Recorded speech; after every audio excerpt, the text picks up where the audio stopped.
కలుగును గాక. మా ఛానల్ చూసిన ప్రతి ఒక్కరు మర్చిపోకుండా లైక్ చేయండి, షేర్ చేయండి, సబ్స్క్రైబ్ చేసుకోండి. అలాగే కింద ఉన్న బెల్ ఐకాన్ని క్లిక్ చేయండి. ధర్మలు దీవించి ఆశీర్వదించును గాక. ఆమేన్.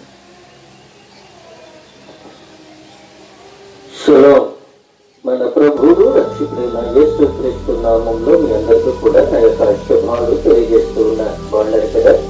మీరు సంతోషంగా ఉండాలని, దీవెనకరంగా ఉండాలని, ఆశీర్వాదకరంగా ఉండాలని నా ఆశ, నా కోరిక, నా ప్రార్థన. ప్రతిరోజు కూడా మీ కొరకు, మీ కుటుంబాల కొరకు, మీ బిడ్డల కొరకు, మీరు చేస్తున్న ప్రతి ఒక్క పనుల నిమిత్తము, మీరు చేస్తున్న ప్రతి ఒక్క జాబ్ నిమిత్తము దేవుని యొక్క దాసుడిగా నేను ప్రార్థన చేస్తూ ఉన్నాను. అలాగే నా కొరకు, నా కుటుంబం కొరకు, నా పరిచర్య కొరకు, చేస్తున్న సువార్త కొరకు మీరందరూ కూడా ప్రార్థన చేస్తూ ఉన్నారని నేను సంతోషిస్తూ ఉన్నాను. నిజమే ప్రియమైన తెలుసు బిడ్డారా, మనమందరము కూడా దేవుని యొక్క ప్రార్థన చేయవలసిన వారమై ఉన్నాం. ఎందుకంటే ప్రభు మన పక్షాన ఆయన ఉన్నాడు. ఆయన లేకపోతే ఈ రోజు మనము ఈ విధంగా ఉండలేదు. ఆయన లేకపోయినా, ఆయన యొక్క రక్షణ లేకపోయినా, ఆయన యొక్క ఆశీర్వాదము లేకపోయినా ఈ రోజుని మనము లేము. ఎందుకంటే దేవుడు నిన్ను నన్ను కూడా పిలుస్తూ ఉన్నాడు. దేవుడు నిన్ను నన్ను కూడా ప్రత్యేకించుకుంటూ ఉన్నాడు. దేవుడు నేను పిలవటానికి ఇష్టంగా ఉన్నాడు. ఆయన పిలుస్తూ ఉన్నప్పుడు నీవు ఆయన దగ్గరగా ఉన్నావో లేవో ఒకసారి నీకు నీవే పరిశోధించుకో. ఆయన పిలిచినప్పుడు నువ్వు చెల్లిస్తున్నావా? ఆయన పిలిచినప్పుడు నేను ఉన్నాను ప్రభువా అని నువ్వు మాట్లాడుతూ ఉన్నావా? ఆయన పిలుస్తూ ఉన్నప్పుడు అయ్యా నీ దాసుడిని నేను ఆలోచిస్తూ ఉన్నానని సమూయేలు మాట్లాడుతూ ఉన్నాడు. అలాగే సమూయేలును పిలిచిన దేవుడు ఈ రోజు నిన్ను నన్ను పిలుస్తూ ఉన్నాడు. పిలిచినప్పుడు నువ్వు పలుకుతున్నావా లేక మోగవారులా ఉంటూ ఉన్నావా? ఆయన పిలుస్తూ ఉన్నప్పుడు మన పలకకపోతే ఆయన మరి ఒక వ్యక్తిని పిలుస్తాడు. ఆయన పిలిచినప్పుడు మన హృదయాలు బండబారిపోతే, మన హృదయాలు మూసుకుపోతే, ఆయన ఎన్ని సార్లు పిలిచినప్పుడు కూడా నువ్వు పలకకపోతే ఆయన మరి ఒక వ్యక్తిని ఆయన పిలుచుకుంటాడు. ఎందుకంటే ఆయన అందరికీ దేవుడై ఉన్నాడు. ఆయన నిన్ను నన్ను కాదు, ఓ ప్రపంచంలో ఉన్న ప్రతి ఒక్కరిని కూడా ఆయన పిలుస్తూ ఉన్నాడు. ఆయన పిలుస్తున్న దేవుడు యేసుక్రీస్తు ప్రభువు వారు ఆయన రక్షకుడై ఉన్నాడు. ఆయన అభిషేక్తుడై ఉన్నాడు. యేసు రక్షకుడై ఉన్నాడు. యేసుక్రీస్తు అభిషేక్తుడై ఉన్నాడు.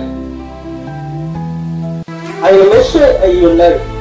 ఆయన యెహోవా దేవుడై ఉన్నాడు. ఆయన పరిశుద్ధాత్మ దేవుడై ఉన్నాడు. నా దేవునికి అసాధ్యమైనది ఏది లేదు. ఆయనకి సమస్తము కూడా సాధ్యమే. ఎందుకంటే భూమిని ఆకాశమును కూడా ఆయన ఊహలో ఉన్నవి. ఆయన ఊహలో నిర్మింపబడి ఉన్నవి. ఆయన ఒక మాట ద్వారాగా సృష్టించాడు. ఆయన ఒక మాట ద్వారాగా ఈ ప్రపంచాన్ని సృష్టించాడు. ఆయన ఊహలో ఉన్నది కాబట్టి, ఆయన ఒక ఆలోచనలో ఉన్నది కాబట్టి ఈ సృష్టిలో మనము కూడా ఆయనలో మనమందరం కూడా పాలుభాగస్తులమై ఉండాలి. ఎందుకంటే ఆయన మనల్ని పిలుస్తాడు. పిలిచిన కారణం ఏమిటి అనంటే ఆయన సువార్తను ప్రకటించడానికి, ఆయన చేసిన అద్భుత కార్యములను సాక్ష్యంగా ఇవ్వడప్పులను, ఆయన చేసిన అద్భుతమైన మాటలను ప్రకటించడానికి ఆయన నిన్ను నన్ను కూడా పిలుచుకుంటూ ఉన్నాడు. ప్రియమైన దేవునికి బిడ్డలారా, ఒక విషయాన్ని మనము జ్ఞాపకం చేసుకున్నట్లయితే ఆయన అద్భుతమైన రీతిలో ఆయన మనతో మాట్లాడుతూ ఉన్నాడు. మనం ఈ లోకంలో అనేకమైన వ్యాపారాలు చేయొచ్చు, లేదంటే అనేకమైన జాబులు చేయవచ్చు, ఏదో ఒక పని చేయొచ్చు. కానీ ఆయన కృప లేనిది మనం ఏమీ చేయలేము. మనందరినీ కూడా ఆయన యొక్క కృప కింద ఉంచాలని ఇష్టపడుతూ ఉన్నాడు. ఆయన కృప కిందకి రావాలని నీకు ఇష్టం ఉందా? అయితే ఆయన కృప కిందకి మనం వచ్చినట్లయితే మనందరం కూడా రక్షింపబడతాం. మనం మనమందరికీ కూడా ఆయన పరిశుద్ధంగా ఉండాలని, మనమందరం కూడా పరిశుద్ధంగా జీవించాలని ఆయన పిలుస్తూ ఉన్నాడు. మనందరం కూడా పరిశుద్ధంగా ఉండాలని కోరుతున్నాం. ఎందుకంటే నా ప్రభువైన యేసుక్రీస్తు పరిశుద్ధుడు. ఆయన పరిశుద్ధుడు కనుక మనల్ని కూడా పరిశుద్ధంగా ఉండాలని ఆయన కోరుకుంటున్నాడు. ఆయన మరొక మాట అంటున్నాడు, మనల్ని పరిశుద్ధమైన సమాజముగా కూడుకోమంటున్నాడు. మనం సమాజంగా కూడుకుందామా? అయితే గొర్రెలు చిగురుకున్నట్లుగా మనం చిగురుకుందామా? దేవుడు అంటున్నాడు, మీరు సమాజంగా కూడుకోండి. సమాజంగా కూడుకోవటమే కాదు, మీరు పరిశుద్ధులుగా ఉండండి, మీరు పరిశుద్ధులుగా ఉండండి, సమాజంగా కూడుకోండి అని చెప్తూ ఆయన మన కొరకు మనం చేస్తున్న ప్రతి ఒక్క పనుల నిమిత్తము ఆయన మనకి దూరంగా ఉంటూ ఉన్నాడు. పరిశుద్ధులుగా ఉంటే ఆయన మనలో ఉంటాడు. పరిశుద్ధంగా జీవించకపోతే ఆయన మనకి దూరంగా ఉంటాడు. నీవును నేనును అందరూ కూడా పరిశుద్ధులుగా ఉండడానికి పిలువబడ్డాం. పరిశుద్ధులుగా జీవించుటకు మనము పిలువబడ్డాం. పరిశుద్ధమైన సంఘములో కూడుకోవడానికి మనము పిలువబడ్డాం. పరిశుద్ధ యాజకులుగా ఉండుటకు మనము పిలువబడ్డాం. దేవుని పరిశుద్ధమైన సంఘములను పరిశుద్ధమైన మార్గములో మనం నడవడానికి మనము పిలువబడ్డాం. పిలువబడిన మనమందరము కూడా ప్రభు సన్నిధిలో సాగాలని మనమందరము కూడా కోరుకోవాలి. ఆయన ద్వారాగానే రక్షణ, ఆయన ద్వారాగానే స్వస్థత, ఆయన ద్వారాగానే అద్భుతాలు, ఆయన ద్వారాగానే అనేకమైన దెయ్యములు వెళ్ళిపోవటము, ఆయన ద్వారాగానే అనేకమైన చనిపోయిన వారు తిరిగి లేపబడటము. యేసుక్రీస్తు లేకపోతే అది సాధ్యము కాదు. ఎందుకంటే యేసుక్రీస్తు మన మధ్యలో ఉన్నాడు, యేసుక్రీస్తు మనలో ఉన్నాడు, యేసుక్రీస్తు మనలో జీవిస్తూ ఉన్నాడు అని మనము నమ్మాలి, విశ్వసించాలి. ఆయన మనలో జీవించాలన్నా, మనలో ఆయన ఉండాలన్నా, ఆయన మనలో ఉండి మాట్లాడాలన్నా మనము పరిశుద్ధమైన స్థలంలో ఉండాలి. పరిశుద్ధమైన జీవితం మనము జీవించాలి. పరిశుద్ధమైన సంఘముగా కూడుకోవాలి. పరిశుద్ధమైన సంఘముగా కూడుకుని ప్రభుని స్తుతించవలసిన వారమై ఉండాలి అని ప్రభు మనతో ఈ ఉదయ కాల సమయంలో ఆయన మనతో మాట్లాడుతూ ఉన్నాడు. ఆయన మనతో మాట్లాడుతూ ఉన్న దేవుడు. ఆనాడు అబ్రహాముతో మాట్లాడిన దేవుడు, యాకోబుతో మాట్లాడుతున్న దేవుడు, ఇస్సాకుతో మాట్లాడుతున్న దేవుడు, అనేకమైన ప్రవక్తుల ద్వారా మాట్లాడుతూ ఉన్న దేవుడు ఈ రోజు నీతో నాతో మాట్లాడుతూ ఉన్నాడు. ఎందుకంటే నీవు కూడా ఆయన యొక్క కృప కిందకి రావాలి అని ఆయన నిన్ను పిలుస్తూ ఉన్నాడు. ప్రియమందరికి బిడ్డలారా, ఎందుకంటే ఆది అపోస్తుల్లో మనం జ్ఞాపకం చేసుకున్నట్లయితే ఆయన ఆది అపోస్తులలో 12 మందిని దేవుడు పిలుచుకున్నాడు. పిలుచుకుని ఆయన యొక్క సువార్తను ప్రకటించడానికి ఆయన ఎంచుకున్నాడు. ఆయనలో ఒక వ్యక్తిగా అపోస్తలుడైన పౌలు మనకి కనబడుతూ ఉంటాడు. ప్రియమందరికి బిడ్డలారా, ఈ రోజున మనం చూసుకున్నట్లయితే అపోస్తలుడైన పౌలు చాలా హింసింపబడ్డాడు, దూషింపబడ్డాడు, చాలా కష్టపడ్డాడు. ప్రజల కొరకు, దేవుని యొక్క రాజ్యము కొరకు ఆయన అనేకమైన ప్రజలని దేవుని వైపు నడిపించాలని ఎన్ని ఇబ్బందులు వచ్చినా, ఎన్ని ఇరుకులు వచ్చినా, ఎన్ని కష్టాలు వచ్చినా, ఎన్ని నష్టాలు వచ్చినా ఆయన ఏది కూడా అది నష్టమని ఆయన ఎంచుకోలేదు. ఏది కూడా ఆయన నష్టమని ఎంచుకోలేదు. నేను సువార్తను ప్రకటించడమే నా యొక్క చేయం అని చెప్తున్నాడు. నా యొక్క జీవితం ఏమిటి అంటే సువార్త ప్రకటించడమే. సువార్త ప్రకటించడం ద్వారాగా దేవుడు నా ద్వారాగా అనేకమైన అద్భుత కార్యాలు చేస్తాడు అన్న ఒక నమ్మకంతో ప్రభువుని యేసుక్రీస్తును పౌలును ఏర్పరచుకున్నాడు. పౌలు అవ్వక ముందు సౌలుగా ఉన్నాడు. సౌలుగా ఉన్న వ్యక్తి పౌలుగా మార్చబడ్డాడు. ఈ రోజున కూడా మనమందరం కూడా మన జీవితాలలో ఏది కోరుకోవాలో ఒకసారి మనము జ్ఞాపకం చేసుకోవాలి. ఎందుకంటే మన బ్రతికినంత కాలం కూడా అది నాది ఇది నాదని పాకులాడటం కాదు, కానీ దేవుని రాజ్యం కొరకు మనము పాకులాడాలి. దేవుని యొక్క రాజ్యంలో మనకు చోటుందో లేదో మనము పరిశీలించుకోవాలి. చాలా మంది అంటూ ఉంటారు, ఒక ఉదాహరణగా మనము ఆలోచించాలి. నేను కొంతమందిని అడుగుతూ ఉన్నాను, అమ్మా దేవుని వద్దకి నువ్వెందుకని వస్తున్నావు అని కొంతమంది నేను ప్రశ్నించాను. వారంటూ ఉన్నారు, నేను దేవుని కొరకు వస్తూ ఉన్నాను అని చెప్తూ ఉన్నారు. అలాగే కొంతమందిని నేను అడుగుతూ ఉన్నాను, చాలా మందిని కూడా అడుగుతూ ఉన్నాను. నేను వెళ్ళిన ప్రతి ఒక్క స్థలంలోనూ ప్రతి ఒక్క గృహం దగ్గరికి వెళ్ళినప్పుడు, అమ్మా దేవుడు నిన్ను ప్రేమిస్తూ ఉన్నాడు, దేవుడు నీ పట్ల గొప్ప ప్రణాళిక ఉంది, దేవుడు నిన్ను ఇష్టపడుతూ ఉన్నాడు, దేవుని యొద్దకు నువ్వు రావాలని దేవుడు పిలుస్తూ ఉన్నాడు, దేవుని యొద్దకు నువ్వు రావాలి అని అడిగినప్పుడు వారంటూ ఉన్నారు, అయ్యా మేము వస్తాము, దేవుని కొరకు మేము వస్తాము అని చెప్తూ ఉన్నారు. ఈ రోజునే మన యొక్క చిన్న ప్రశ్న, దేవుని కొరకు నువ్వు వస్తావా, నీ కొరకు నువ్వు వస్తావా అని 2-3 సార్లు నేను ప్రశ్నించినప్పుడు వారంటూ ఉన్నారు, నేను దేవుని కొరకు వస్తాను అని అంటూ ఉన్నారు. ఈ లోకంలో బ్రతికినంత కాలం కూడా ఏ ఒక్కరు కూడా దేవుని కొరకు వచ్చేవారు లేరు. దేవుని కొరకు వచ్చిన స్త్రీ గాని పురుషుడి గాని లేడు. దేవుడు నాకు కావాలి, దేవుడు నా సొంత రక్షకుడిగా నేను అంగీకరిస్తున్నానని ఎవరు కూడా రావటం లేదు ఈ రోజుని. ఎందుకనంటే ఏ స్త్రీ వచ్చినా ఏ పురుషుడు వచ్చినా ప్రతి ఒక్కరు కూడా వారి యొక్క స్వార్థముతో వస్తూ ఉన్నారు, వారు స్వార్థముతో వస్తున్నారు. దేవుడి కొరకు ఎవరు రావడం లేదు కానీ వారి యొక్క స్వార్థంతో వస్తూ ఉన్నారు. ఎందుకని స్వార్థంతో వస్తున్నారు అని అంటే ఒక విషయం చెప్తాను చూడండి.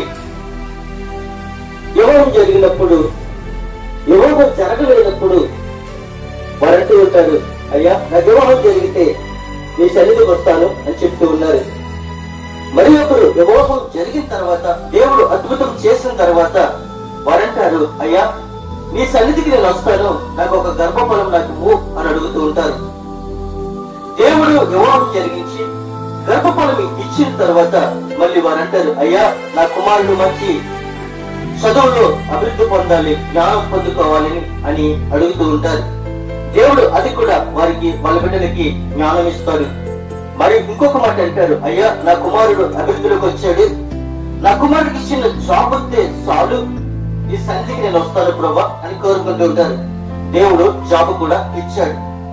మరి ఒక మాట, ఆ జాబ్ ఇచ్చిన కొన్ని రోజులకి మళ్ళీ వాళ్ళ తల్లిదండ్రులు అడుగుతూ ఉంటారు, అయ్యా నా కుమారుడికి జాబ్ ఇచ్చావు, ఉన్నతమైన స్థితి అనగా మంచి గృహాన్ని ఇవ్వాలి అని వారు కోరుకుంటే, నా కుమారుడికి మంచి గృహం కావాలి, ఆ గృహం నువ్వు ఇస్తే నీ సన్నిధికి నేను వస్తాను అని వాళ్ళు అడుగుతూ ఉంటారు.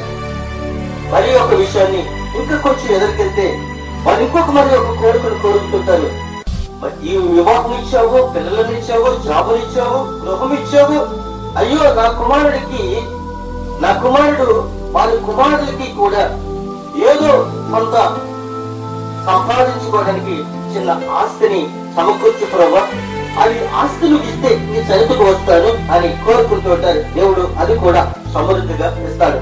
ఇవన్నీ ఇచ్చిన తర్వాత ఉండి నీవేమైపోతున్నావు అంటే, నువ్వు ఏదిస్తే అది నీ స్వార్థం కొరకు నీ సన్నిధికి వస్తాను అని చెప్తున్నావు.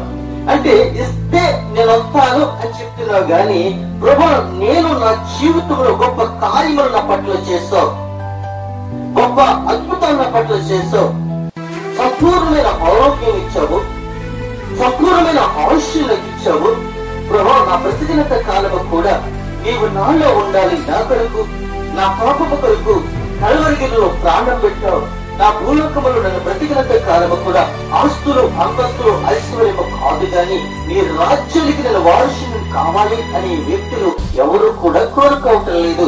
ఎందుకంటే ప్రియమైన దేవుని బిడ్డలారా, స్వార్థముతో దేవుని యొద్దకు వస్తున్నా గానీ దేవుడికి ఏమి కావాలో నువ్వు దేవుణ్ణి అడగలేకపోతూ ఉన్నావు. ఈ రోజు నేను అంటూ ఉన్నాను, ఒక దైవజనుడు అడుగుతూ ఉన్నాడు, అయ్యా రాజేష్ నువ్వు దేవుడి యొద్దకు రావడానికి నువ్వేం కోరుకున్నావు అని అడిగినప్పుడు నేను అన్నాను, అయ్యా నా కుటుంబం అందరము కూడా నా సన్నిధిలో కనబడాలి, నా కుటుంబస్తులు అందరము కూడా దేవుని యొక్క రాజ్యానికి వారసులము కావాలి. ప్రభువైన సన్నిధిలో మేము నిత్యము జీవించాలి. అనేక మందికి సువార్తను ప్రకటించాలి. మేము ఎలాగైతే వెలిగింపబడ్డామో ఎదటి వాళ్ళు కూడా వెలిగింపు చేయాలని ఒక ఆశ. నేను ఎలాగైతే రక్షింపబడ్డానో అనేక మందిని రక్షింపజేయాలని ఆశ. ఈ లోకములో ఆస్తులు, అంతస్తులు, ఐశ్వర్యము నాకు ఏది వద్దు ప్రభువా, ఏది నాకు అక్కర్లేదు. నీ ఉంటే నా చాలు, నీవు నాలో ఉంటే చాలు, నీవు నాలో జీవిస్తే చాలు, నీవు నన్ను నడిపిస్తే చాలు. నువ్వు ఇచ్చిన ఆయుష్ను బట్టి అనేకమైన ప్రాంతాలలోను, అనేకమైన గ్రామాలలోను, అనేకమైన పల్లెల్లోను, అనేకమైన పట్టణాలలోను, అనేకమైన మానవులుగా నివసిస్తూ ఉన్నటువంటి ప్రజలలోను, అనేకమైన దేశ విదేశాల్లో నేను వాడబడాలని ఒక ఆశతో నేను ప్రభుని వెతుకుతూ ఉన్నాను. ప్రభుని నేను వేడుకుంటూ ఉన్నాను. అయితే ప్రియమైన దేవునికి బిడ్డలారా, మనిషికి ఒక గోల్ అనేది ఉండాలి. ఏంటి అంటే ఆశతో రావడం కాదు, కానీ ప్రభు నాలో ఉంటే ఒక కార్యములు చేస్తాడని నువ్వు ఆశతో రావాలి. ప్రియమైన దేవునికి బిడ్డలారా, అయితే ఇలా చెప్పుకుంటూ పోతే అనేకమైన విషయాలు పరిశుద్ధాత్మ దేవుడు ఈ రోజున మనందరితో మాట్లాడుతూ ఉన్నాడు. ఆయన మాట్లాడుతూ ఉన్న దేవుడు చూడండి. ప్రియమైన దేవునికి బిడ్డలారా, అపోస్తులైన సౌలును అపోస్తులైన పౌలుగా మార్చుకున్నాడు ప్రభు. పౌలును పిలుస్తూ ఉన్నాడు. చూడండి, రోమపత్రిక 1వ అధ్యాయము నుండి మరి కొన్ని విషయాలు మనము నేర్చుకున్నాం. రోమపత్రిక 1వ అధ్యాయము నుండి 1వ వచనము నుండి 10 వచనాలు మనము ధ్యానించున్నాం. 10 వచనాలలో కూడా అద్భుతమైన మాటలు ఇక్కడ మనకి కనబడుతూ ఉన్నాయి. చూడండి, యేసు క్రీస్తు దాసుడును అపోస్తులుగా నుండుటకు పిలవబడిన వాడును అని చెప్తూ ఉన్నాడు. నిజమే ప్రియమైన దేవునికి బిడ్డలారా, మరి అపోస్తులైన పౌలును దేవుడు పిలుస్తూ ఉన్నాడు. దేవుని పిలుపులను బట్టి పౌలు అపోస్తుడు అయ్యాడు. చూడండి ప్రియమైన దేవునికి బిడ్డలారా, దేవుని యొక్క పిలుపులను బట్టి అపోస్తులుగా పిలువబడ్డాడు. దేవుడు పౌలును ఏర్పరచుకున్నాడు. దేవుడు సౌలుగా ఉన్నప్పుడు సౌలు అనేక మందిని హింసించినప్పుడు, అనేక మందిని హతము చేస్తున్నప్పుడు దేవుడు యేసుక్రీస్తు ప్రభువారు సౌలును పిలిచాడు. సౌలుని ముట్టాడు. సౌలుకు దర్శనము ఇచ్చాడు. సౌలును దర్శనమిచ్చి సౌలుకు పేరు పెట్టాడు. పేరు పెట్టి ఏమంటున్నాడు? పౌలా అని పిలుస్తూ ఉన్నాడు. ఈ రోజుని ఎన్నున్నట్లు కూడా దేవుడు పిలుస్తూ ఉన్నాడు. ఏమని పిలుస్తున్నాడు?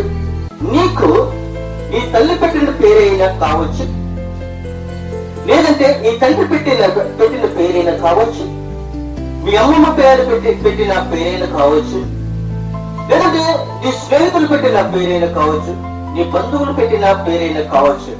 ఈ లోకంలో మనుషులకు అనేకమైన పేర్లు ఉండొచ్చు, కానీ దేవుని ఆయన పెట్టిన పేరు శాశ్వతమైన కాలము నిలిచిపోద్ది. సౌలుగా ఉన్నప్పుడు భయంకరంగా జీవించాడు, కానీ సౌలుగా ఉండి పౌలుగా మారినప్పుడు తన జీవితాన్ని దేవునికి అంకితము చేశాడు. ఎందుకంటే దేవుని పిలుపులను బట్టి పౌలు అపోస్తులుగా అయ్యాడు. తన గత జీవిత మార్గముల నుండి దేవుడు పిలిచినప్పుడు ఆయన ఏమై ఉన్నాడు అంటే ఆయన అతనిని అపోస్తులుగా పిలిచాడు అని తెలుస్తుంది. నిజమే ప్రియమైన దేవునికి బిడ్డలారా, దేవుడు నిన్ను అపోస్తులుగా ఉండుటకు ఆయన పిలిచాడు. ఈ రోజు నిన్ను నన్ను కూడా దేవునికి ఏమై ఉండాలో ఆయన నిర్ణయిస్తూ ఉన్నాడు. ఆయన నిర్ణయించడానికి ఆయన దేవుడై ఉన్నాడు. ఈ రోజుని సమాజంలో తిరగాలో, 10 మందిలో తిరగాలో, 1000 మందిలో తిరగాలో, ఒక హోదాలో తిరగాలో ఆయన నిర్ణయమై ఉన్నది. ఆయన నిర్ణయించాడు. పౌలుని ఆయన నిర్ణయించుకున్నాడు. పౌలును పిలిచిన వాడు ప్రభువైన యేసుక్రీస్తు. ప్రభువైన యేసుక్రీస్తు ఆయన తన దాసుడిగా ఉండుటకు ఆయన పిలిచాడు.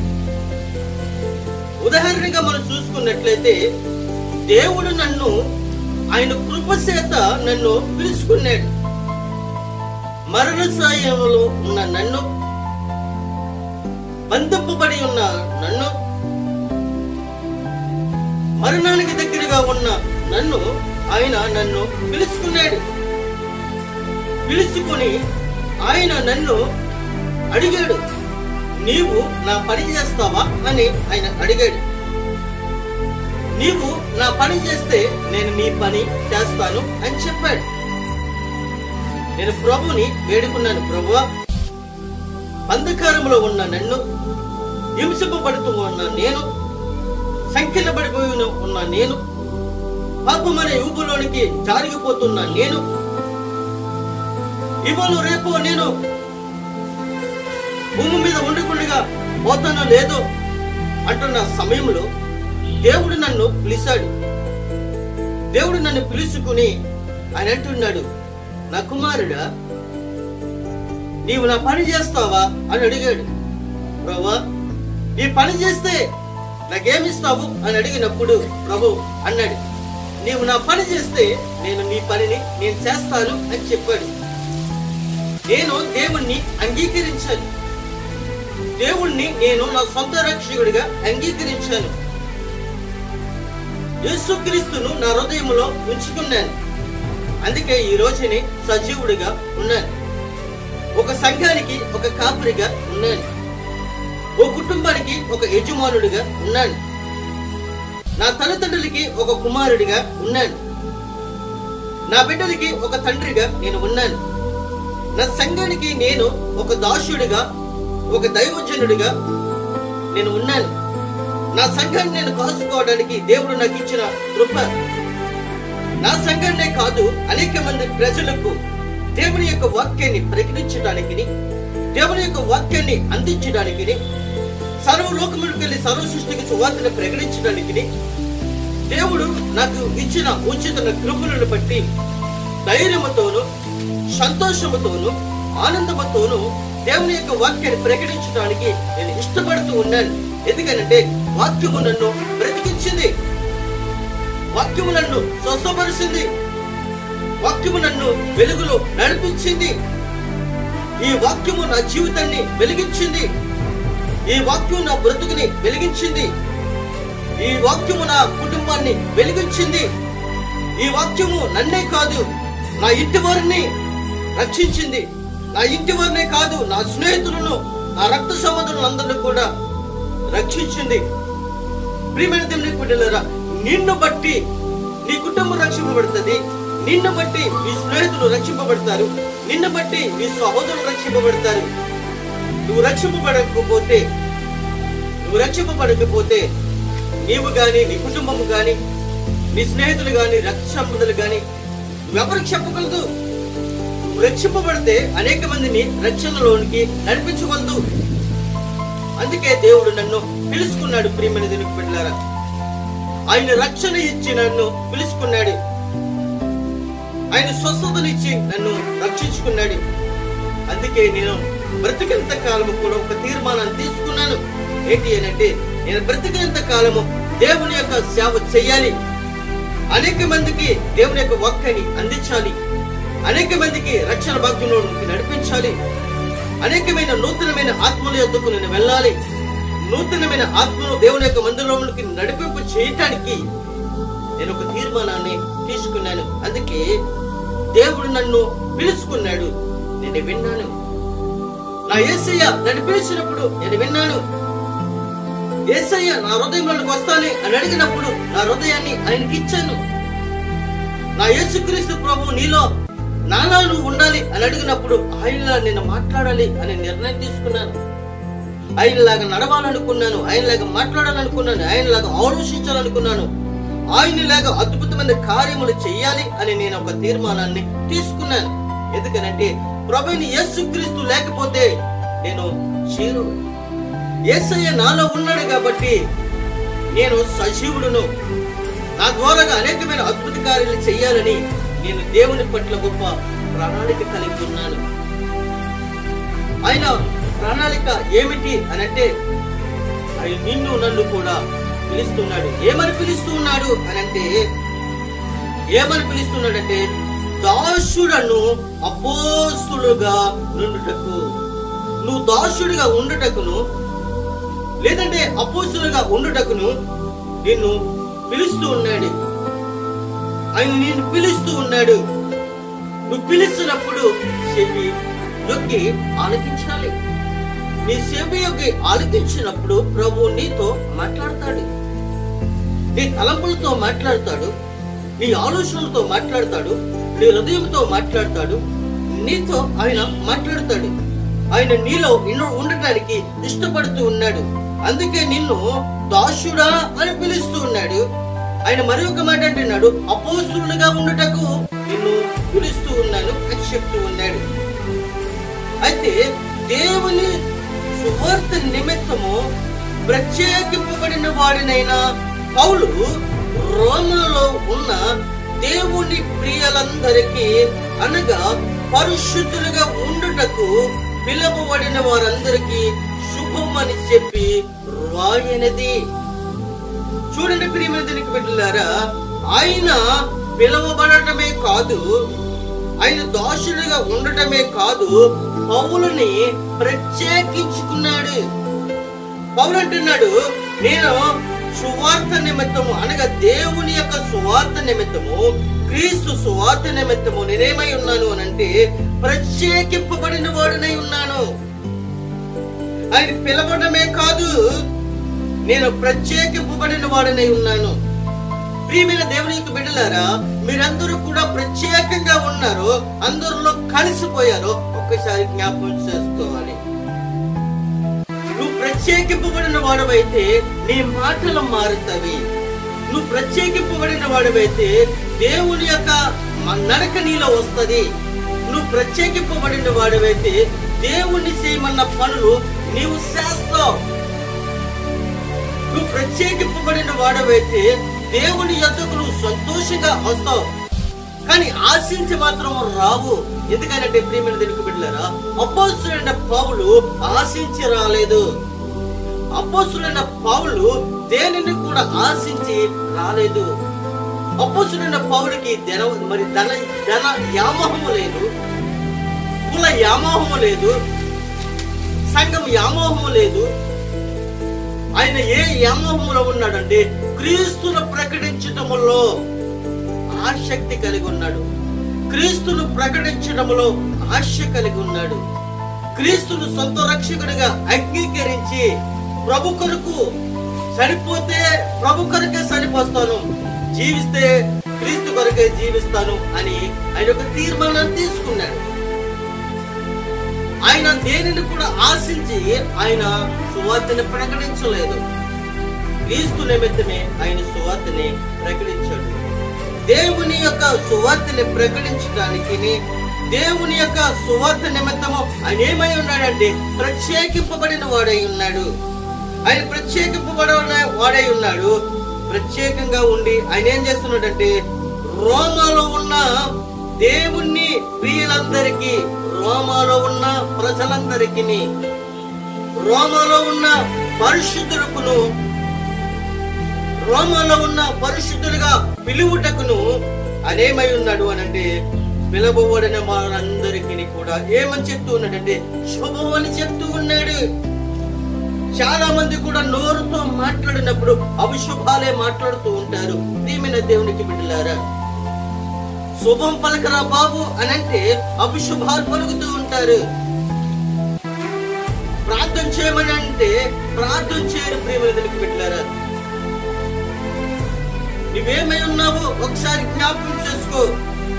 పౌలు అంటున్నాడు, పిలవబడిన వారందరికీ కూడా పరిశుద్ధులుగా పిలవబడిన వారందరికీ కూడా ఏం చెప్తూ ఉన్నాడంటే శుభమని చెప్తూ ఆయన రాస్తూ ఉన్నాడు. ఆయన పత్రికని రాస్తూ ఉన్నాడు. ప్రియమైన దేవుని బిడ్డలారా, పౌలు బంధింపబడ్డాడు, సంఖ్యలు వేయబడ్డాడు. అయినప్పటికీ కూడా పౌలు భయపడలేదు. ఎందుకనంటే క్రీస్తు ఆయనలో ఉన్నాడు కాబట్టి. నీవును నేను కూడా సాతాను చేత బంధింపబడి ఉన్నామేమో, రోగాల చేత బంధింపబడి ఉన్నామేమో, అసూయ చేత బంధింపబడి ఉన్నామేమో, ఎదుటి వాళ్ళని దూషించడంలో బంధింపబడి ఉన్నామేమో. ఇవన్నీ కూడా నీలోంచి తీసివేసుకోమని ప్రభు అడుగుతూ ఉన్నాడు. ప్రియమైన దేవునికి బిడ్డలారా, ప్రభు నిన్ను నన్ను అడుగుతూ ఉన్నాడు. శుభం పలకమని దేవుడు మాట్లాడుతూ ఉన్నాడు. అవిశుభాలు పలకడం కాదు. ఎవరన్నా దేవుని యొక్క వాక్యము ప్రకటిస్తే, ఎవరన్నా ప్రార్థన చేస్తే, ఎవరన్నా సువార్తను ప్రకటిస్తే మనమందరం కూడా ఏమవుతామో అంటామో అంటే వాడు పిలవబడిన వాడు కాదు అని అనుకుంటాం. నిన్నైనా నన్నైనా ఎవరైనా కావచ్చు. ప్రియమైన దేవునికి బిడ్డలారా, దేవుడు పిలిస్తే కంపల్సరిగా దేవుని యొక్క పని చేయడానికి ఇష్టపడతాం. దేవుని యొక్క వాక్యములో నుండే మనం మాట్లాడాలి కానీ దేవుని యొక్క వాక్యములో లేని మాటలు మనము మాట్లాడకూడదని ప్రభు సెలవిస్తూ ఉన్నాడు. మన తండ్రి అయిన దేవుని నుండి, ప్రభు అయిన యేసుక్రీస్తు నుండి కృపా సమాధానములు మీకు కలుగును గాక. దేవుడు తన కుమారుడును యందు వాగ్దానము చేయును. క్రీస్తు యేసు శరీరమును బట్టి దావీదు సంతానముగాను మృతులలో నుండి పునరుద్ధానుడైనందున పరిశుద్ధమైన ఆత్మను బట్టి దేవుని కుమారుడిగాను ప్రభావముతో నిరూపింపబడెను. ఈయన నామము నిమిత్తము సమస్త జనులు విశ్వాసమునకు విధేయులైనట్లు ఈయన ద్వారా మేము కృపను అపోస్తులత్వమును పొందితిమి. వీరును వారిలో ఉన్నవారై యేసుక్రీస్తు వారిగా ఉండుటకు పిలువబడి ఉన్నారు. నిజమే ప్రియమైన దేవుని బిడ్డలారా, మనందరినీ కూడా యేసుక్రీస్తు వారిలాగా ఉండుటకు మనల్ని ఆయన పిలుస్తూ ఉన్నాడు. కృప మన మీద విస్తరిస్తూ ఉంది. కృప మన మీద లేకపోతే, ఆయన పిలుపు మన మీదకి లేకపోతే ఈ రోజున మనం ఎక్కడ ఉందమో ఒకసారి గ్రహించుకోవాలి. దేవుడి యొక్క పిలుపు మనకుంది, క్రీస్తు యొక్క పిలుపు మనకుంది, పరిశుద్ధాత్మ యొక్క పిలుపు మనకుంది. కాబట్టి ఈ రోజుని మనము కృప కింద సజీవులుగా మనం ఉన్నాము. ప్రియమైన దేవుని బిడ్డలారా, ఎందుకనంటే ఈ రోజున మనందరము కూడా ఏమై ఉన్నామంటే ప్రత్యేకింపబడిన వారమై ఉన్నాం. మనమందరము కూడా ప్రత్యేకింపబడిన వారమై ఉన్నాం. రెండోది, పిలవబడి వారమై ఉన్నాం. నీవు నేను కూడా ప్రత్యేకింపబడిన వారమై ఉన్నాం. నీవు నేను కూడా పిలవబడిన వారమై ఉన్నాం. ఎవరు కూడా ఆయన పిలుపు లేకుండా ఎవరు రారు. ప్రియమైన దేవుని యొక్క బిడ్డలారా, ఆయన పిలుపు లేకుండా ఎవరు ఈ లోకానికి రారు. ఆయన పిలుపు లేకుండా ఎవరు భూమి మీద సజీవులుగా ఉండరు. ఎందుకనంటే ఆయన పిలుపుంటే నువ్వు సజీవుడిగా ఉంటావు. ఆయన పిలుపుంటే నువ్వు సజీవుడిగా నడుస్తావు. ఆయన పిలుపుంటే అద్భుతమైన కార్యాలు చేస్తావు. ఎందుకనంటే ఆయన కృప నీ మీద ఉన్నది కాబట్టి. అందుకే మనందరినీ కూడా ఏమంటున్నారంటే అపోస్తత్వములను పొందితిమి. మీరును వారిలో ఉన్నవారై యేసు క్రీస్తు వారిలాగా ఉండుటకు పిలువబడిన వారమై ఉన్నాం. మనమందరము కూడా యేసు క్రీస్తు పిలుపునకు లోబడి ఉండాలి. యేసు క్రీస్తు యొక్క పిలుపుకు మనము లోబడి ఉండాలి. ఎందుకంటే క్రీస్తు మనలో లేకపోతే మనం ఎందుకు పనికిరాం. క్రీస్తు మనలో లేకపోతే ఇట్టి విధంగా మనం మాట్లాడలేం. క్రీస్తు మనలో లేకపోతే సజీవుడిగా ఉండలేం. ఈ రోజున చాలా మంది కూడా చూసినట్లయితే ప్రియమైన దేవుని బిడ్డలారా, భోజనం కొరకే బ్రతుకుతూ ఉన్నారు. ఉదాహరణగా ఈ రోజుని ఎంతో మందిని మనం చూస్తూ ఉన్నాం. భోజనము కొరకే వారు బ్రతుకుతూ ఉన్నారు. ఐశ్వర్యం కొరకే వారు బ్రతుకుతూ ఉన్నారు. దండల కొరకే వారు బ్రతుకుతూ ఉన్నారు. హోదాల కొరకే వారు బ్రతుకుతూ ఉన్నారు. గొప్పల కొరకే వారు బ్రతుకుతూ ఉన్నారు. గొప్పగా పిలవబడడానికే వారు బ్రతుకుతూ ఉన్నారు. డబ్బు ఇచ్చి పొగిడించుకుంటున్నారు ఈ రోజు ప్రేమను పెట్టారు. ఇది కాదు మనకు కావాలి. ఈ పిలుపు కాదు మనము కోరుకునేది. ప్రేమను తెలిపబెట్టలేరా? దేవుని యొక్క పిలుపు కొరకు మనం ఎదురు చూడాలి. యేసు క్రీస్తు యొక్క పిలుపు కొరకు మనం ఎదురు చూడాలి. ఆనాడు సమూయేలు దేవుని యొక్క మందసము ఎదుర్కొండగా దేవుని యొక్క పరిచర్యలో ఉంటూ ఉన్నప్పుడు, ఆయన బాలుడుగా ఉంటున్నప్పుడు పరిశుద్ధాత్మ దేవుడు ఆయన పిలుస్తున్నాడు. సమూయేలు అని పిలుస్తూ ఉన్నాడు. 3 సార్లు పిలిచాడు. ఏలి దగ్గర పరిగెట్టాడు. అయ్యా నువ్వు పిలిచావా అని అడుగునప్పుడు ఏలి అంటున్నాడు, అయ్యా ఈసారి పిలిస్తే నేనున్నాను అని. పరిశుద్ధాత్మ దేవుడు సైన్యములకు అధిపతి యెహోవా దేవుడు అడుగుతున్నాడు, సమూయేలు అని పిలిచినప్పుడు, అయ్యా నీ దోషుడిని నేను ఆలకిస్తూ ఉన్నాను అని చెప్పాడు. ఆలకిస్తున్నావు ఈ రోజుని? ఆయన పిలిచినప్పుడు నువ్వు ఆలకిస్తున్నావా? నీకు దగ్గరగా ఉన్నాను ప్రభుని నువ్వు అడుగుతూ ఉన్నావా? నీ దగ్గరగా నేను ఉండాలి ప్రభు నువ్వు అడుగుతూ ఉన్నావా? నీలో ఉండాలి ప్రభు నేను అడుగుతూ ఉన్నావా? నీలా మాట్లాడాలి ప్రభు నువ్వు అడుగుతున్నావా? నీలా జీవించాలని నువ్వు అడుగుతూ ఉన్నావా? నీ వల్ల నడాలని నువ్వు అడుగుతూ ఉన్నావా? ఏది కోరుకుంటున్నావు ఒకసారి కోరుకు. ఈ రోజుని భోజనం కొరకు కాదు మనము జీవించేది, క్రీస్తు కొరకు మనం జీవించాలి. భోజనం కొరకు మనం బ్రతికేది, ప్రభు కొరకు మనం బ్రతకాలి. భోజనం కొరకు కదా మనము జీవించేది, క్రీస్తు కొరకు సదాకాలము. ఆయన పిలుపు కొరకు మనం ఎదురు చూడాలి. ఆయన రాజ్యం కొరకు ఎదురు చూడాలి. ఆయన పరిశుద్ధాత్మ ద్వారా మనము పిలవడానికి ఆయన ఇష్టపడుతున్నాడు. ఆయన పిలవడానికి ఇష్టపడినప్పుడు మనం శివులు లోకి ఆయన వినడానికి ఇష్టపడాలి. ప్రేమించారు మీ విశ్వాసము సర్వలోకమున ప్రచురము చేయబడును బట్టి మొదట మీ అందరి నిమిత్తము యేసుక్రీస్తు ద్వారా నా దేవునికి కృతజ్ఞతాస్తుతులు చెల్లిస్తూ ఉన్నాను అని చెప్తూ ఉన్నాడు. అయితే మీ విశ్వాసాన్ని బట్టి మీ అందరి నిమిత్తము నా దేవునికి కృతజ్ఞతాస్తుతులు చెల్లిస్తున్నాను అని చెప్తున్నాడు. మనందరి నిమిత్తము ప్రియమైన పెట్టారా? మీ అందరి నిమిత్తము అనగా నన్ను కూడా ఆయన కలుపుకున్నాడు. పౌలు జీవితంలో నేను కనబడుతూ ఉన్నాను. పౌలు జీవితంలో నా సంఘం కనబడుతుంది. పౌలు జీవితంలో నా కుటుంబం కనబడుతుంది. పౌలు మనందరి నిమిత్తము ఆయన ఏం చేస్తున్నాడంటే దేవునికి కృతజ్ఞతాస్తుతులు చెల్లిస్తూ ఉన్నాడు. ప్రియమైన దేవునికి బిడ్డలారా, పౌలు దేవుని పక్షంగా ఉన్నాడు. పౌలు క్రీస్తు పక్షంగా ఉన్నాడు. పౌలు ఆయన కృప కింద ఉన్నాడు. కాబట్టి మనందరి నిమిత్తము ఆయన ఏం చేస్తూ ఉన్నాడు అనంటే దేవునికి అనగా నా దేవునికి నేను కృతజ్ఞతాస్తుతులు చెల్లిస్తూ ఉన్నాను అని చెప్తూ ఉన్నాడు.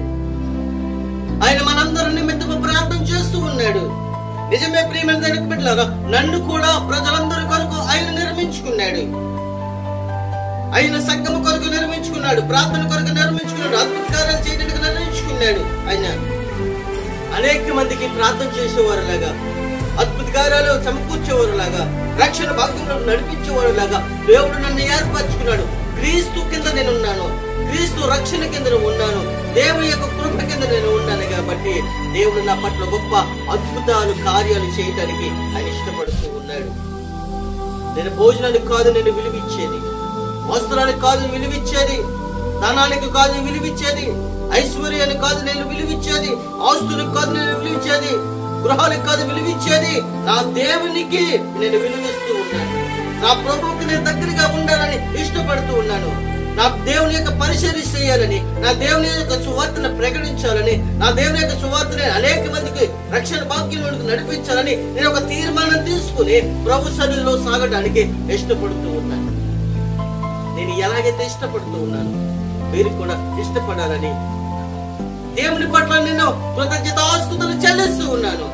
పౌలు మనందరి నిమిత్తము దేవునికి కృతజ్ఞతాస్తుతులు చెల్లిస్తే నేను కూడా మీ కొరకు, మీ కుటుంబాల కొరకు, మీ బిడ్డల కొరకు, రాజ్యము కొరకు, దేశము కొరకు, అధికారుల కొరకు, సంఘం కొరకు, కుటుంబం కొరకు నేను ఆ దేవునికి కృతజ్ఞతాస్తుతులు చెల్లిస్తూ ఉన్నాను. మనమందరము కూడా ప్రియమైన దేవునికి బిడ్డలారా కృతజ్ఞతాస్తుతులు చెల్లించవలసిన వారమై ఉన్నాం. ఏదో ఆయన కృతజ్ఞత ఏదో నామకార్థంగా కాదు గాని మన బ్రతికినంత కాలము కూడా ప్రభుకు దగ్గరగా ఉండాలని, మనమందరము కూడా ప్రభు సన్నిధిలో ప్రభు వారమై ఉండాలని దేవునికి కృతజ్ఞతాస్తుతులు చెల్లించాలి. నా దేవునికి నేను కృతజ్ఞతాస్తుతులు చెల్లిస్తూ ఉన్నానని పౌలు అంటూ ఉన్నాడు. ప్రియమందరికి బిడ్డలారా, ఇప్పుడు ఎలాగైనను ఆటంకము లేకుండా మీ వద్దకు వచ్చుటకు దేవుని చిత్తము వలన నాకు వీలు కలుగునేమో అని నా ప్రార్థన యందు ఎల్లప్పుడూ ఆయనను బతిమాలుకొనుచున్నాను అని చెప్తున్నాడు. చూడండి ప్రియమందరికి బిడ్డలారా, ఆయన అంటున్నాడు, నా ప్రార్థనల యందు ఎల్లప్పుడూ ఆయనను నేను బతిమాలుకుంటూ ఉన్నాను. మీ దగ్గరికి నేను రావడానికి, మీ దగ్గరికి వచ్చి మీతో సంభాషించడానికి, మీ అందరిని కూడా దేవుని వైపుకి నడిపించడానికి నా ప్రార్థన యందు ఎల్లప్పుడూ ఆయనను బతిమాలుకుంటూ ఉన్నాను. నా ప్రభుని నేను బతిమాలుకుంటున్నాను, నా రక్షకుడిని నేను బతిమాలుకుంటూ ఉన్నాను. నీవు బతిమాలుకుంటూ ఉన్నావా? నీ కుటుంబ కొరకు నువ్వు బతిమాలుకుంటున్నావా? నీ సంఘం కొరకు నువ్వు బతిమాలుతున్నావా? నీ దేశం కొరకు నువ్వు బతిమాలుకుంటూ ఉన్నావా? నువ్వు ప్రార్థన చేస్తున్నావా? ఎవరి కొరకు ప్రార్థన చేస్తున్నావు? డబ్బు కొరకు ప్రార్థన చేస్తున్నావేమో, ఆస్తుల కొరకు ప్రార్థన చేస్తున్నావేమో, ఐశ్వర్య కొరకు ప్రార్థన చేస్తున్నావేమో, ఎందుకు పనికిరాని వ్యక్తుల కొరకు నువ్వు ప్రార్థన చేస్తున్నావేమో, ఏదో రావాలని, ఏదో కూడగట్టగాలని నువ్వు కోరుకుని ప్రార్థన చేస్తున్నావేమో. ఇదంతా కూడా వ్యర్థము అని ప్రభు సెలవిస్తూ ఉన్నాడు. నువ్వు ప్రార్థన చేసిన దేవుడి కొరకు, దేని కొరకు ప్రార్థన చేయాలి తెలుసా? దేని కొరకు తెలుసా? ఆస్తుల కొరకు కాదు, ఘనతల కొరకు కాదు, ఐశ్వర్య కొరకు కాదు. దేవుని నూతనమైన ఆత్మల యొద్దకు నేను వెళ్ళాలి ప్రభా అని మనం ప్రార్థన చేయాలి. అనేకమైన సంఘాలలో అనేక మంది ప్రజలు పాపం అనే ఊబిలో పడిపోతున్నారు ప్రభా, వాళ్ళని రక్షించు ప్రభా అని మనం ప్రార్థన చేయాలి. దేవుని బతిమాలుకోవాలి. ప్రియమైన దేవునికి బిడ్డలారా, ప్రార్థన చేయాలి, దేవుని బతిమాలుకోవాలి. అయ్యో ప్రభా, ఎవరి కాలంలో ఉన్న కుమారుడు, ఎవరి కాలంలో ఉన్న కుమార్తె పాపంలో పడిపోతుంది, పాపంలో దిగిపోతుంది, మరణానికి దగ్గరగా వెళ్ళిపోతున్నారు. అయ్యో, వాళ్ళని నీవు రక్షించు ప్రభా. వారు రక్షింపబడితే నీ యొక్క సేవలోను, నీ యొక్క సువార్తలోను పాలుభాగస్తులుగా ఉంటే అనేక మంది రక్షింపబడతారు ప్రభు. వాళ్ళ జీవితాలను మార్చండి, వాళ్ళ రక్షణ భాగ్యంలో నడిపించిన ప్రభు. వాళ్ళు ఎవరి కాలంలో పాపం అనే ఊపులో పడిపోకుండా, సాధారణ బంధకరంలో వెళ్ళిపోకుండా, వాళ్ళు నాశనం అయిపోకుండా, ఊపులో కూరుకుపోతున్న బిడ్డలందరినీ కూడా లేవదీపురమని మనం ప్రార్థన కలిగి ఉండాలి. దేవుని బతిమాలుకోవాలి. ప్రేమైన దేవుని బిడ్డలారా, ఇలాగ నువ్వు దేవుని బతిమాలుకుంటూ ఉన్నావా? కానీ అపోస్తలుడైన పౌలు బతిమాలుకుంటూ ఉన్నాడు. మీ దగ్గరికి రావాలని నేను కోరుకుంటూ ఉన్నాను, మీ అందరి నిమిత్తం నేను ప్రార్థన చేయాలని కోరుకుంటూ ఉన్నాను, మీతో సహవాసం చేయాలని కోరుకుంటున్నాను, మీతో జీవించాలని కోరుకుంటూ ఉన్నాను అని ఆయన ఏం చేస్తున్నానంటే, నా ప్రార్థన యందు ఎల్లప్పుడూ నేను ఆయనను బతిమాలుకుంటూ ఉన్నాను అని చెబుతూ మిమ్మల్ని గూర్చి ఎడదెగక జ్ఞాపకం చేసుకుంటూ ఉన్నాను అని చెప్తున్నాడు. మన నిమిత్తం ఆయన జ్ఞాపకం చేసుకుంటూ ఉన్నాడు. మన నిమిత్తము ఆయన అద్భుతమైన కార్యములు చేయడం నిమిత్తము ఆయనని, మనల్ని నిమిత్తము ఆయన జ్ఞాపకం చేసుకుంటున్నాడు. మనం ఆరోగ్యంగా ఉండాలని, దేవుని యొక్క రాజ్యానికి వారసులు కావాలని ఆయన మన పట్ల ప్రణాళిక ఉంది. ప్రియమైన దేవుని బిడ్డలారా, నిజమే ప్రియమైన దేవుని బిడ్డలారా, మనల నిమిత్తము ఆయన ఏమై ఉన్నాడు అనంటే, ఆయన ప్రత్యేకముగా పిలవబడిన వాడై ఉన్నాడు. ఆయన ప్రత్యేకంగా ఏమై ఉన్నాడు అనంటే పిలవబడిన వాడై ఉన్నాడు. ఆయన ప్రత్యేకంగా ఏమై ఉన్నాడంటే ప్రత్యేకింపబడిన వాడై ఉన్నాడు. ప్రియమైన దేవుని బిడ్డలారా, ఆయన ఏమై ఉన్నాడంటే ఆయన పరిశుద్ధులుగా పిలువుటకు పిలవబడిన వారందరికీ శుభం అని చెప్పడానికి ఆయన ప్రత్యేకింపబడిన వాడై ఉన్నాడు. ప్రియమైన దేవునికి బిడ్డల, సువార్తను ప్రకటించడంలో ఆయన ఏమై ఉన్నాడు అంటే ప్రత్యేకింపబడిన వాడై ఉన్నాడు. రాజ్య సువార్త ప్రకటించడంలో ఆయన ప్రత్యేకింపబడిన వాడై ఉన్నాడు. ప్రార్థన యందు ఆయన ప్రత్యేకింపబడిన వాడై ఉన్నాడు. ఆయన ప్రతిమాలుకోవటంలో ఆయన ప్రత్యేకింపబడిన వాడై ఉన్నాడు. దేవునికి కృతజ్ఞతాస్తుతులు చెల్లించడంలో ఆయన మరి ఏమై ఉన్నాడంటే ప్రత్యేకింపబడిన వాడై ఉన్నాడు. మన పట్ల ఆయనని మనందరి నిమిత్తము జ్ఞాపకం చేసుకోవడానికి ఆయన ఏమై ఉన్నాడంటే ప్రత్యేకింపబడిన వాడై ఉన్నాడని మనం నమ్మాలి. ప్రియమైన దేవునికి బిడ్డలారా, అపోస్తలుడైన పౌలు ఆయన ప్రత్యేకింపబడ్డాడు. రెండోదిగా ప్రియమైన దేవునికి బిడ్డలారా, పిలవబడ్డాడు. ప్రియమైన దేవునికి బిడ్డలారా, నిజమే నిజమే ప్రియమైన దేవునికి బిడ్డలారా, ఆదాము ప్రత్యేకింపబడిన వాడై ఉన్నాడు. ఆదాము కూడా ప్రత్యేకింపబడిన వాడై ఉన్నాడు. ప్రియమైన దేవునికి బిడ్డలారా, ఆదాము కూడా ప్రత్యేకింపబడిన వాడై ఉన్నాడు. దేవుని పోలికగా నిర్మింపబడి ఉన్నాడు. దేవునితో నడిచిన వాడై ఉన్నాడు. దేవునితో మాట్లాడిన వాడై ఉన్నాడు. దేవునితో సహవాసం కలిగిన వాడై ఉన్నాడు. ఆయన మరి ఆదాము ప్రత్యేకింపబడిన వాడై ఉన్నాడు. కానీ సాతాను వల్ల ఆయన ఒక జీవితాన్ని కోల్పోయాడు. సాతాను వల్ల పాపం అనే సిక్కులో పడిపోయాడు. ప్రియమైన దేవునికి బిడ్డలారా, ప్రత్యేకింపబడిన వాడైన వాడు, దేవుని చేత ప్రత్యేకింపబడిన వాడు ఏమైపోయాడంటే సాతాను వల్ల చిక్కులో పడిపోయి తన జీవితాన్ని పాడు చేసుకుని మరి దేవుని చేతే మరి భూలోకానికి త్రోయబడినట్లుగా మనం చూస్తూ ఉన్నాం. ఆదాము దేవుని చేత సృష్టింపబడిన వాడే. ఆదాము ప్రత్యేకింపబడిన వాడే. ఆదాము దేవునితో మాట్లాడిన వాడే. ఆదాము దేవునితో నడిచిన వాడే. కానీ దేవుని మాటకి కాకుండా ఆదాము ఎక్కడున్నావు అనంటే నీ స్వరం విన్నప్పుడు ప్రభువా నేను దాక్కున్నాను. మనం దేవునితో దాక్కుముచ్చులాట కాదు ప్రియమైన దేవునికి బిడ్డలారా. దేవునితో దాక్కుముచ్చులాటలు మనం ఎప్పుడైతే ఆడామో అప్పుడే ఆయన యొక్క రాజ్యంలో నుంచి కూలబడిపోతాం. దేవుడు ఆదామును ప్రత్యేకించుకున్నాడు. కానీ ఆదాము తను చేసిన అతిక్రమణలను బట్టి రోజుపడ్డాడు. దావీదు కూడా ప్రియమైన దేవునికి బిడ్డలారా ప్రత్యేకింపబడిన వాడే. ప్రవక్తల ద్వారా అభిషేకింపబడిన వాడే. పరిశుద్ధాత్మ ద్వారా నింపబడిన వాడే. దేవుని చేత ఏర్పరచబడిన వాడే. కానీ ఒక స్త్రీ ఏమోహంలో పడి తన జీవితాన్ని కోల్పోయింది. కానీ తిరిగి దావీదు ప్రియమైన దేవునికి బిడ్డలారా దేవుని యొద్దకు వచ్చి పశ్చాత్తాపపడి తిరిగి తన జీవితాన్ని ప్రభుకి అంకితం చేసుకున్నాడు. సంసోను కూడా ప్రియమైన దేవునికి బిడ్డలారా ప్రత్యేకింపబడిన వాడే. తల్లి గర్భంలోనే పేరు పెట్టబడింది. మరి నాజీరువ్రతము చేయబడింది. దేవుడు సంసోనును ఏర్పరచుకున్నాడు. సంసోను ప్రత్యేకింపబడిన వాడే. కానీ ఒక స్త్రీ ఏమోహంలో పడి తన జీవితాన్ని పాడు చేసుకున్నాడు. దేవునికి దూరమైంది. కానీ తిరిగి ప్రియమైన దేవునికి బిడ్డలారా ప్రభుని వేడుకున్నాడు. ప్రభా నీ కృప నా మీద ఉంచమని దేవుని వేడుకున్నాడు. ఆదాము ప్రత్యేకింపబడ్డాడు. కానీ సాతాను వలన కూలబడిపోయాడు. ఆదాము ఎలాగైతే కూలబడిపోయాడో అలాగ మళ్ళీ ఆదాము యొద్దకు అనగా ఆదాము వంశంలో నుండి మనందరి యొద్దకు ఆయన వచ్చినట్లుగా మనం చూస్తున్నాం. ఆదాము మూల పురుషుడు. ఆదాము వంశంలో నుండి ఈ ప్రపంచమంతా కూడా సృష్టింపబడింది. దేవుడు తన పిల్లలుగా మనల్ని ఏర్పరచుకున్నాడు. ఆదాము ప్రత్యేకమైన వాడే.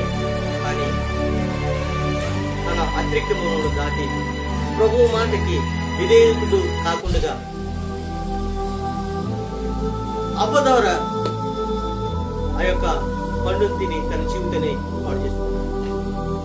దావీదు కూడా నిజమైన ప్రియమైన దావీదు కూడా తన జీవితాన్ని పాడు చేసుకున్నాడు. కానీ తిరిగి కట్టబడ్డాడు. ప్రభుకి దగ్గరికి వచ్చాడు. సంసోను కూడా స్త్రీ పట్ల చాలా చాలా కూరుకుపోయాడు. కానీ చాలా హింసింపబడ్డాడు. కళ్ళు కూడా తీయబడ్డాయి. ప్రియమైన బిడ్డలారా అయినప్పటికీ కూడా ప్రభుని వేడుకున్నాడు. ప్రభు సంసోను పట్ల గొప్ప ప్రభుని పౌలు కూడా ప్రియమైన దేవునికి బిడ్డలారా ప్రత్యేకింపబడ్డాడు, పిలువబడ్డాడు. మనందరి నిమిత్తము దేవునికి కృతజ్ఞతాస్తుతులు చెల్లిస్తూ ఉన్నాడు. మనందరి నిమిత్తము ఆయన ప్రార్థన చేస్తూ ఉన్నాడు. నిజమే, మనందరము కూడా భూ ప్రపంచంలో ఉన్న ప్రజలందరి కొరకు మనం ప్రార్థన చేయాలి. అధికారుల కొరకు ప్రార్థన చేయాలి. రాజ్యం కొరకు ప్రార్థన చేయాలి. దేశాల కొరకు ప్రార్థన చేయాలి. నాయకుల కొరకు మనం ప్రార్థన చేయాలి. సంఘాల కొరకు మనం ప్రార్థన చేయాలి. దైవజనుల కొరకు మనం ప్రార్థన చేయాలి. దైవజనురాల కొరకు మనం ప్రార్థన చేయాలి. సువార్త ప్రకటించే వారి కొరకు మనం ప్రార్థన చేయాలి. ప్రతి ఒక్కరికి దేవుని స్వరూపం కలిగిన ప్రతి ఒక్కరి నిమిత్తం మనం ప్రార్థన కలిగి ప్రార్థన చేయవలసే వారు ఉన్నాం. మనమందరం కూడా ప్రభు సన్నిధిలో సాగాలని